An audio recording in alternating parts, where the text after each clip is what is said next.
2023 December 7న మేము బాధ్యతలు స్వీకరించగానే రాష్ట్రంలో ప్రజాస్వామ్యాన్ని పునరుద్ధరించాం. ప్రజలు, ఉద్యమకారులు, అమరవీరుల ఆకాంక్షలు, ఆశయాలకు అనుగుణంగా విధి విధానాలను తీసుకున్నాం. రైతులు, మహిళలు, యువత భవిష్యత్తుకు పెద్ద పీట వేశాం.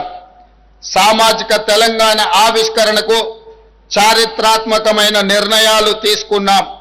కుల గణనతో బలహీన వర్గాల 100 ఏళ్ల కలను నిజం చేశాం. ఎస్సీ వర్గీకరణతో దశాబ్దాల నిరీక్షణకు తెరదించాం. ఇవి గొప్ప నిర్ణయాలే కాదు, అత్యంత సాహసోపేత నిర్ణయాలని మీ అందరికీ తెలియజేయడానికి సంతోషిస్తున్నాను. ఒకవైపు ప్రపంచ నగరాలతో పోటీ పడే లక్ష్యాలను నిర్దేశించుకొని, మరోవైపు పేదల ఆకాంక్షలు తీర్చే సంక్షేమ ఫలాలు అందిస్తూ ద్విముఖ విధానంతో మా ప్రభుత్వం పాలన కొనసాగిస్తుంది. మా ఆలోచనలలో స్పష్టత ఉంది, అమలులో పారదర్శకత ఉంది. అందరినీ కలుపుకొని అద్భుతాలు సృష్టించే సమ్మిళిత అభివృద్ధి విధానాన్ని మేము ఎంచుకున్నాం.